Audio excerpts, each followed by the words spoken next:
All right. Good afternoon, everyone. My name is Bernard Cat. I'm the editor photographer of the website known as the Photo Pit. We are here on July the 11th on Sunday, on a beautiful day, and it's great to see. As I was saying before to other people, that we have our concerts coming back, tours are running, and most importantly, festivals are back. And with festivals back again, it gives everyone the opportunity to hear live music, be in front of thousands of people, the crowds, the energy, the buzz. And there's a number of festivals that are running that we're definitely going to talk about and cover over time, over the next couple of months that you'll see here on my YouTube and on the website. But one of the things I want to focus on, at least you'll see over the next kind of couple of segments here, is a specific festival. It's known as the Blue Ridge Rock Festival. And the reason why this one kind of caught my attention right away is there is a large number of bands. I mean, we're talking about a large number of bands, but a large group of bands that are here that are being referred to and known as the rising talent.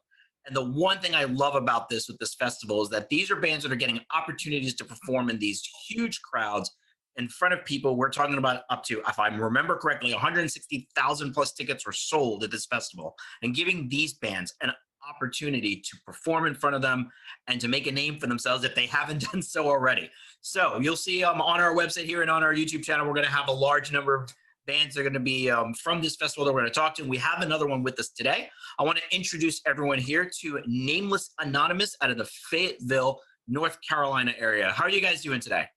You're doing good. Thank you. Thank you for having us. What's up, guys? My pleasure. So introduce yourselves with your roles and your names to our fans that are going to be watching this video here today. Who are each of you? What's up, guys? I'm Zeke Zero, the drummer for Nameless Anonymous. I am Oni Vargas. I'm the lead singer and lead guitarist. And Russ Wojo, bassist and backup vocalist.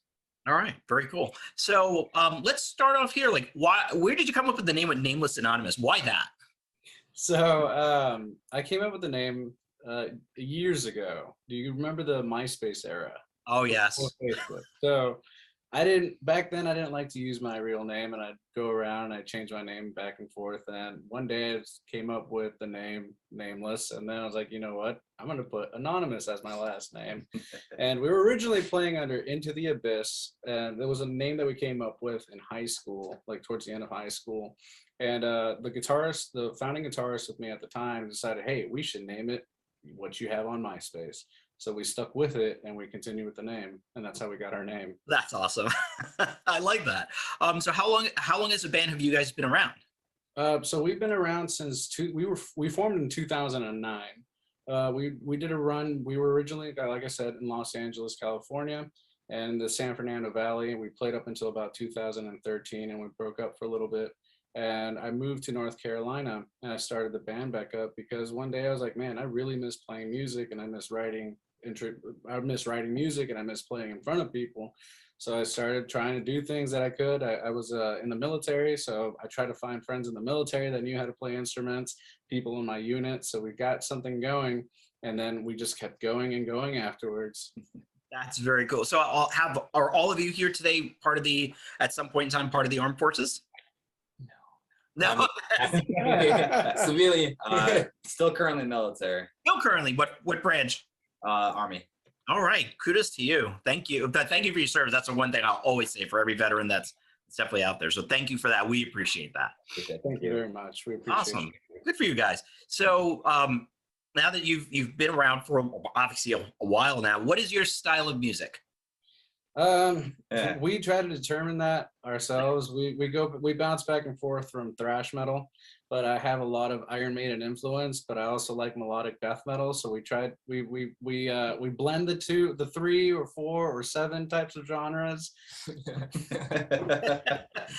And when I will say I've listened to some of your tracks that you have out on your YouTube channel. So it was an interesting mix of things, especially your vocals compared to, when you describe that kind of thrash, and then hearing yourself, I was like, that's not quite what I expected, but it's, it is a different blend of what I think what thrash metal is. So who would you, I guess, compare yourselves best to if you had to pick someone?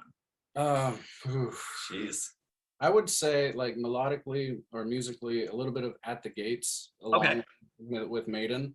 Yep. I do have a punk style of singing because I grew up listening to punk.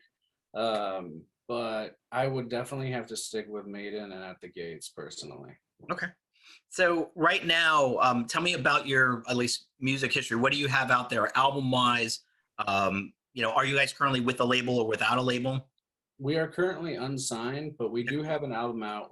We released it last year during the coronavirus when everything started. We originally wanted to release it back in March, but then that's when things started really getting heavy out here for us. And so like, hey, let's push it back a little bit. And then April came by. I was like, things still aren't looking good. And then May came about. I was like, hey, we should probably release this now. So we released our first album on May 15th, 2020. Awesome. Good for you guys. I'm trying to see here. What's the name of that album? It's Out of the Darkness. Okay, that's what I kind of thought it was when I saw it from the YouTube channel. Was that your debut? That was our freshman debut album. A lot of the songs were a combination of songs that we played back then or wrote back then, as well as some modifications to it and a couple of new songs that we put together for the album. Very cool. Okay. Can you tell us about some of your favorite singles off that album?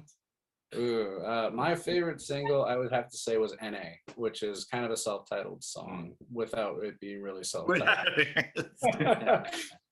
So what is it specifically about that one that you look at as your favorite? The melody. It gets, when I wrote it, it got stuck in my head, and every now and again I'll find myself do do do do do and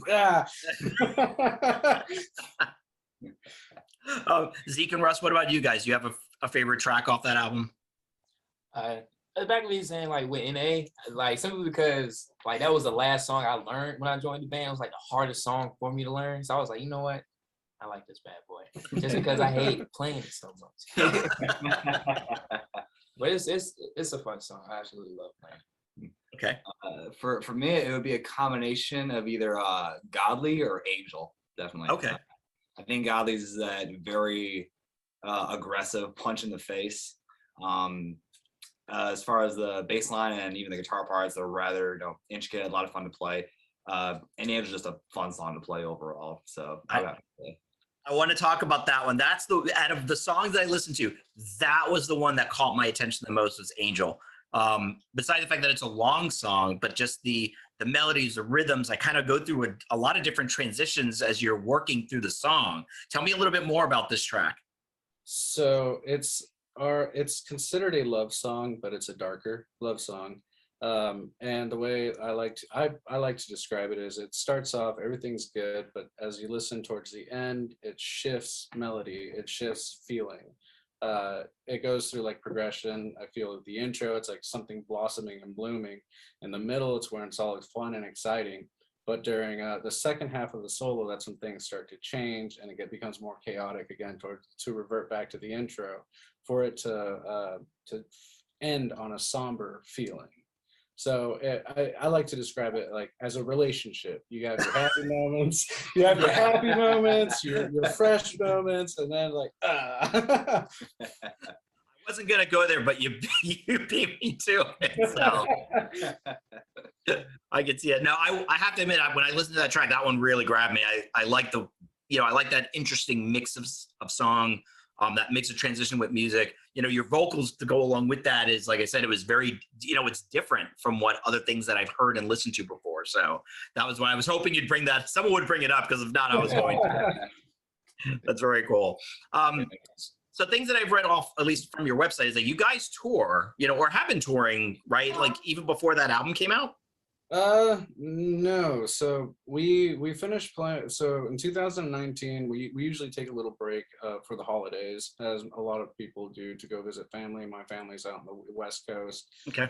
Russ is from up north, and Zeke is from the area. So we want to spend time with our family. And then the virus happened. We weren't able to do much, but towards the end of it, we got the opportunity to go up to Kentucky to do a live stream event and also play in Newport, Kentucky. And we played up in Indiana. And then earlier this year, we did we planned our own tour and went out on the road for 2 weeks. And that was our first ever tour. We played in Ohio, Indiana, Illinois, Kansas, and Texas for 2 nights, and then in South Carolina to come back home to North Carolina. All right. So, I mean, I heard Russ right away say, yeah, that was fun. What was it, Russ, about it specifically? Oh, geez. What didn't happen on that tour is the question. Anything that you could think of, It happened. Let's just say that much. Vehicle problems for sure. He almost died. Almost died. Wait, no, there's a story here. All right, come on, Zeke. You can tell this one. What happened? You want to take this one? I can't. So I was the one driving. It wasn't my fault. I swear it wasn't my fault. That starts right away. It wasn't my fault. So I'm driving. We're leaving Texas. It's time to head back home. And we were having truck problems at the beginning of the tour, but it was what happened. It had nothing to do with what started off. We are driving through Texas. We cross into Louisiana. And I turn to our guitarist, Ryan, and I tell him, hey, man, I don't feel something right in my pedals. And he's like, what do you mean? These two are passed out, mind you. They're dead asleep. And I was like, I don't know what's going on, but I don't feel right with my pedals. And previously to that, we heard a loud pop. So we thought there was something on the road. I was like, it doesn't feel like I blew out my tires because my wheel's not shaking. Everything seems fine. It's just that loud pop. Maybe we hit something. And then I felt something like starting to vibrate on my brake and on my gas pedal. Oh. And so all of a sudden we hear another loud pop, and then the truck veers off to the left lane, and we're on the right lane. And I let the foot off the gas, and I'm fighting with the truck. It's wanting to go this way, and I'm trying to counter steer against it moving or going where it wants to go. I'm fighting with the truck. These guys are wake up screaming, wondering what's going on. And I was like, hold on. And I finally get control of it, and we're about to go off the side of the road. We started off on the right lane, ended up towards the left lane, almost on the other median. Oh my gosh. There were no luckily, there was no vehicles next to us, but I got control of it. And I fought with the truck to get it off to the side of the road. And yeah, that was our experience trying to come back home. Oh my God, that's crazy. So what had happened with the truck? What was wrong? The ball bearing on the driver's side busted. And we got the worst end of a ball bearing going out on you while you're driving. That's crazy. It tore up the spindle, which, it's not that big of a deal, except when you're stranded. And the only part or place that has that part in the entire state is 45 minutes away. Oh no. And since it's a very special part, it is now no longer a cheap part. It becomes a high valued item. Oh, that's a crazy story. Well, I'm glad you guys survived. I'm glad you made it here to have this interview. That's nuts. That's nuts. That seems like, I will admit, like for bands I've known, guy friends who are in the independent, the independent circuit, as I like to call it, who have gone through this, and that always seems to be the one. It's vehicle issues. Never ever fails. Even if it's like, we just bought this new RV that we're gonna travel with. It's something. The night before our tour started, we had truck problems too. So it was kind of the theme of the 2 weeks that we were out on the road. We had a trailer and everything. We were ready to roll. We were ready to leave the following morning to Ohio for our first stop. And as I'm backing the truck up, I noticed white smoke coming out from underneath the hood. I was like, that doesn't seem right. And I'm having a hard time backing the truck into my lawn with this trailer. I was like, okay, something's not right. Shut the truck off, open up the hood, and I noticed nothing. There's no smoke coming from anywhere. But I noticed a lot of liquid. I was like, where is this coming from? And we find out later on, after doing multiple tests of turning the steering wheel, that the power steering pressure hose is ripped. Oh. Has a nice little cut in it. Yeah. So we lost daylight. It's kind of a pain to try to change a hose out in darkness. Yes. So we're like, hey, this is what we need to do. We're gonna make it. It's not gonna be very comfortable, but here is 2 gallons of power steering fluid, and we will eventually make it to Ohio. So we're driving to Ohio, and we get maybe not even 15 minutes down the road. We're not far away from my home, and we're like, Ryan turns to me, he's like, we're not gonna make it to Ohio. I was like, hey, we're gonna make it. We're gonna get to Ohio. Just fill it up with power steering fluid. So every time we turn the wheel one way or the other, we're leaking power steering fluid, and we'll see this white smoke come out from underneath the hood.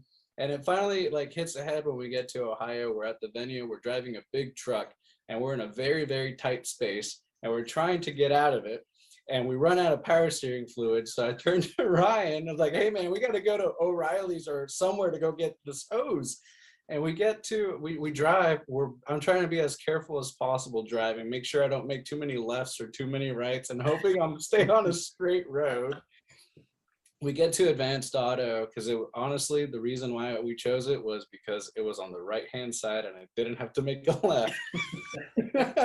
we pull in, they helped us out, gave us the hose, and I was like, okay, tomorrow we have to fix this. There's nothing we can do about this. And we play our show, everything goes well. The following morning, me and Russ hop in the truck. I was like, we got to find somewhere to fix this truck. So we're driving around and we're looking at these empty lots. I was like, okay, this is a little too like out in the open. We don't want anyone pulling up on us while we're doing this. Yeah. So we pull off to the side, and we had to move the vehicle because it wasn't, gravity works in a very marvelous way. And I parked going up the hill, and working with fluids, it's going to come down the hill. And I'm going to be underneath it. So we had to move the vehicle across the street where it was a little bit more level. So me and Russ are like, hey, man, keep watch really quick, and start undoing the hose. And we fixed our truck in a parking lot in Ohio. That's crazy. That is absolutely crazy. Keep in mind, too, this is Ohio, and it's not like summer yet. I think it was maybe like 40 or 50 outside. So it was cold. Let's just say that much. I'm sitting in my freaking hoodie. I'm just like, yo, man, it's cold, man. I don't like this right now. What was messed up about that whole situation was like, hey, it was warm 3 days ago, but we just got a random cold front to come in, and we weren't prepared for that cold front at all. Up north, man. That is too great. Yeah, you guys seem like you had a pretty eventful tour, I would say. Yes, most definitely. Well, I'm glad. Like I said, I'm glad you guys made it safely back, and you got the chance to do that. That's so weird. So it's like I don't even know what to say to that. It's crazy. So crazy. So how did you guys end up getting involved in getting onto the Blue Ridge Rock Festival here?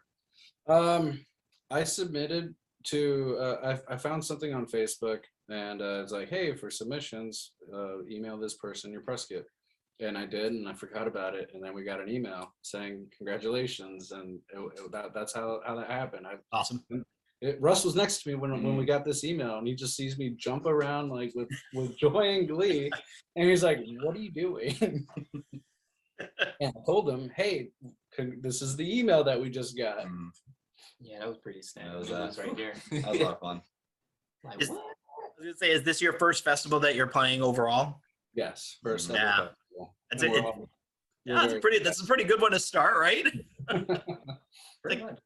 It's only 160,000 people are going to be there, so it'll be fine. You guys be good. We'll be all right. It's like that meme with the dog at the table. Everything's on fire. Everything's fine. Everything's fine. Everything's fine. But we're very, very excited. We cannot wait to play. Awesome. So tell me a little bit about your live performance. I've seen the live performance track. So you have some YouTube videos out there about when you guys were at, what was the name of the one place? I want to say it was White Rabbit. Does that sound right? Yes. Yeah. So when I got to see some of your videos, but tell our fans, here, what is it like? What is your energy like on stage? What do you bring to a live performance as a band? Big old energy. Boy, let me tell you. And when we get up there, it's like not even like trying to toot the horn, but it's a whole different like feel, like when all four of us are up there on stage. Like the chemistry that is up there, man, it's not even science. This was crazy. Like it's unexplanatory, man. Like you just gotta see it to believe it. We just do our thing. We have a good time, and we want to put on a good show for everybody. And it's just a lot of fun for us. It's hard to describe. You could actually see like the fun. It's gonna make you want to go up there and do it. Like it's like, yo, I want to do that. So when we fire on all cylinders, it's one heck of a show. Let's just say that much. You get a mixture of everything. You get the crowd engagement, all of it, the jokes. No jokes. All right. When do you guys have your date and time of when you're playing at the festival yet? We are playing on Friday the 10th, and we're playing early on. I don't know the exact time at the moment. All right. Mostly forgot the time.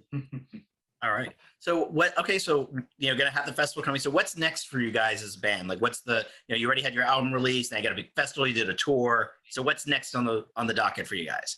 So we're working on an upcoming album. It's gonna be it's a fun one. It's totally different. I know a lot of bands say that it's not like their last album, but it's definitely not like our first album. It's going to be a blast. We're playing songs from that album now, and at the end of the month, on the 30th of July, we'll be playing Columbus, Ohio, and on the 31st, we'll be up in Louisville, Kentucky at the 21st Amendment. Very cool. All right. Sounds good. Sounds good. So let's talk a little bit about you guys outside of normal band stuff. So Odie, we know are you still in the military active, or you were?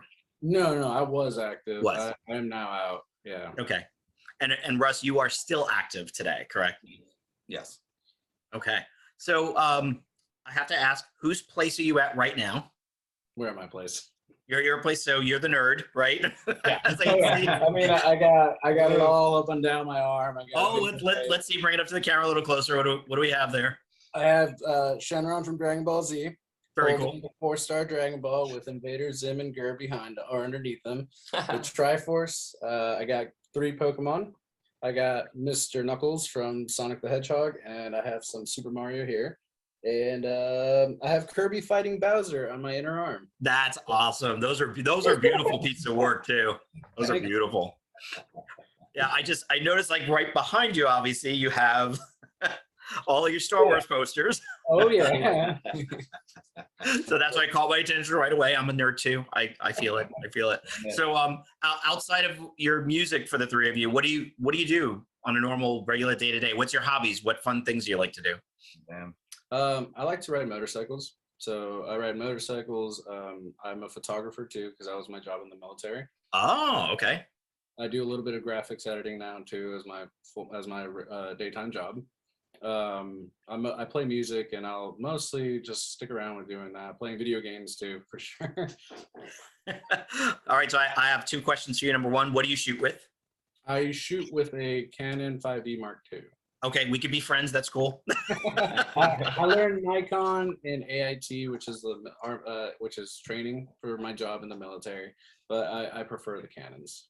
No, and that's fine. Yeah, I have a lot of friends who shoot with Nikon. Recently, a lot of them are kicking over to Sony now for doing concert photography, which I can understand why. I decided to stick with Canon as my brand. So, my investment's in all the way. And then you did say you play video games. So what's your favorite? So my favorite on the PlayStation was a puzzler called Catherine. Yep, I know it. Yep. It was the bane of my playing for a little bit, especially with the traps, because I try my best to complete every single objective that the game has. And one of them was on the PlayStation 3 was to do every single level at the hardest difficulty and get a gold. And I can't tell you how many times I died getting frustrated with my controller because it was doing the exact opposite of what I wanted it to do. But for old school games, my favorite game is Legend of Zelda. Okay, very cool. It's a good one. This is a good one. Zeke, what about you? For me, outside of music, I drive forklift in a freezer at Walmart distribution. That is absolutely fun, yo. Like, it's crazy, like being in sub-zero temperatures, pulling with a forklift. Yeah, just whipping around, slipping around. But other than that, I'm either just at the house chilling with my wife, watching movies all the time, just goofing around, or if I get too bored, I'll just go to the basketball court and shoot around a little bit, play a couple games. But all right. Video games, yes, I love playing video games. All right, so what's your fave? My favorite game right now has to be Call of Duty. That's really the main thing I play.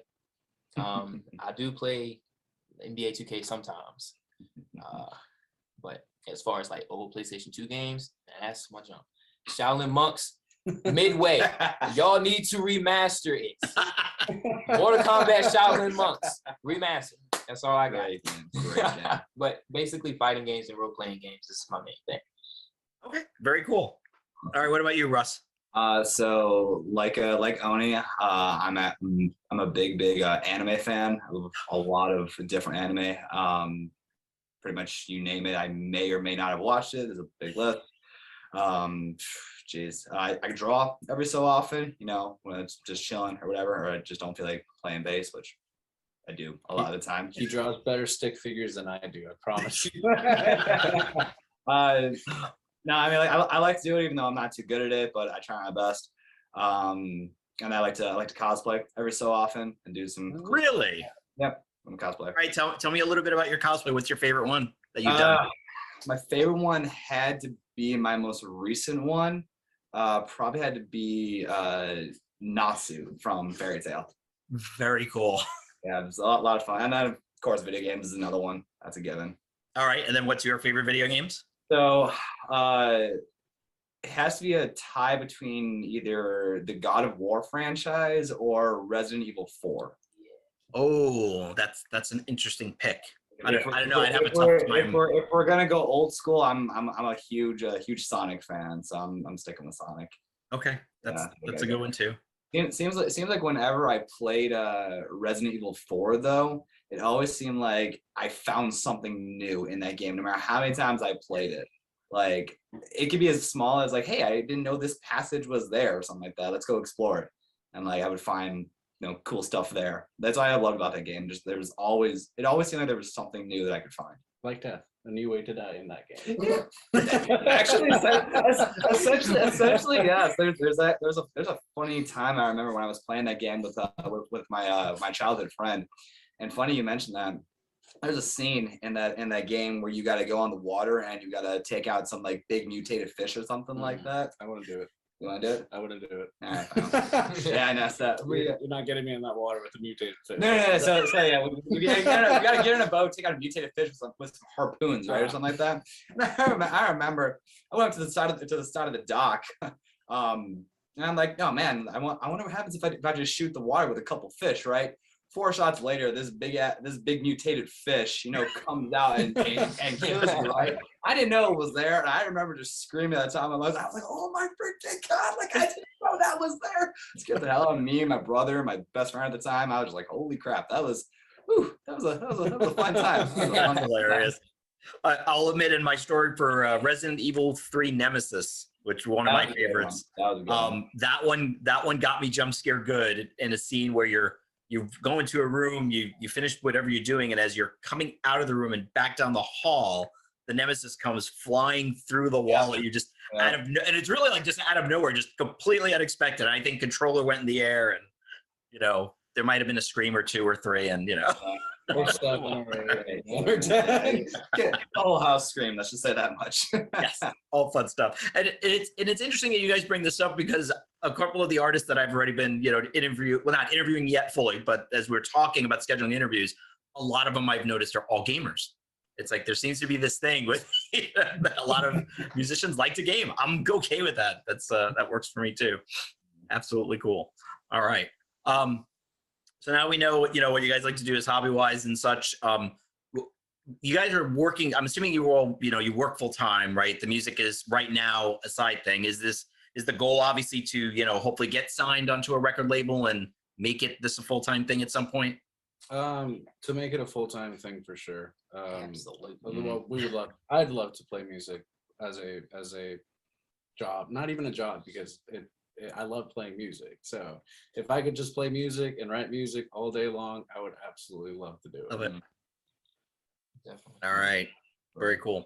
All right. So with here we have in mind, so we know, let's just a reminder. So the Blue Ridge Rock Festival, for those who don't know yet, is scheduled on, checking my dates, scheduled from September the 9th to September the 12th.